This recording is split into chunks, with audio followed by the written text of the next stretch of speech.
नमस्कार दोस्तों आज मैं पार्ट 2 में वृषभ लगन के बारे में बताऊंगा कि वृषभ लगन के जातक कौन कौन से नग पहनकर अपना फायदा कर सकते हैं। तो अब आपको पहले तो ये पता करना पड़ेगा कि हमारा लगन कौन सा है। आपके बर्थ चार्ट में सबसे ऊपर अगर 2 लिखा है तो आपका वृषभ लगन है।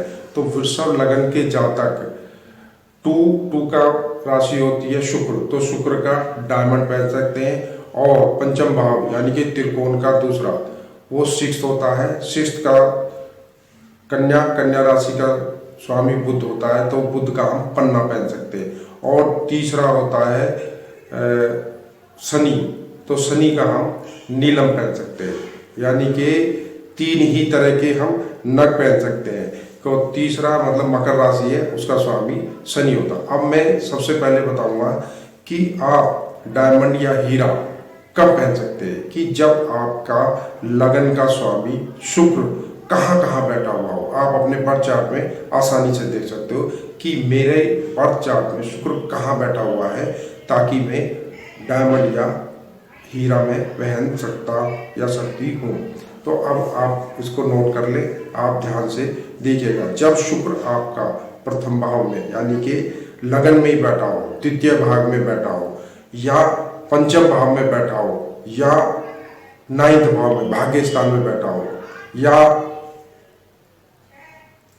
इस तरह से हम शुक्र या 10वें भाव में भी बैठा हो, तो भी हम डायमंड या हीरा पहन सकते हैं। अब आप देखिए पिक नंबर 2 पर, जो मैंने पिक नंबर मेरे साइड में लगी हुई है, उसमें मैं बताऊंगा पन्ना आप कब पहन सकते हो।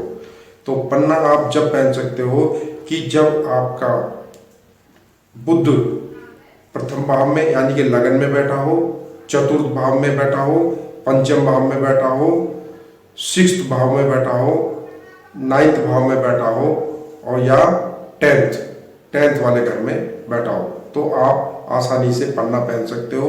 और पन्ना पहनने का आपको पूरा लाभ मिलेगा। अब मैं बता रहा हूँ नीलम बहुत ही, नीलम या लोहे का छल्ला बहुत सेंसिटिव है, इसको बड़े हिसाब से पहनना है। तो इसका बहुत विशेष ध्यान करना है। बाकी नग से नुकसान नहीं होता, लेकिन नीलम अगर आप गलती से गलत तरीके से पहन लोगे तो इसका 100% नुकसान होता है। इसलिए इस चीज़ को बड़े ध्यान से सुनो और उसी तरह से ही फॉलो आपको करना है। तो नीलम आप कब पहन सकते हो कि जब आपका शनि द्वितीय भाव में बैठा हो, पंचम भाव में बैठा हो, 9वें भाव में बैठा हो, और 10वें में। सिर्फ 4 जगह अगर आपका शनि बैठा हुआ है, सिर्फ वृषभ लगन वालों को बता रहा हूँ, तो आप नीलम या लोहे का छल्ला पहन सकते हो। और ज़्यादा फायदा इसका जब होगा जब इन तीनों ग्रहों की, जो मैंने 3 तरह के नग बताए, डिग्री कम होगी। तो आप देख लेना इसका इतना बेनिफिट होगा। आपके जितने भी राजयोग रुके हुए हैं, जितने भी आपकी जन्म पत्री में ऑस्पिशियस स्थिति है और आपको उसका लाभ नहीं मिल रहा है, 500% उसका लाभ मिलेगा।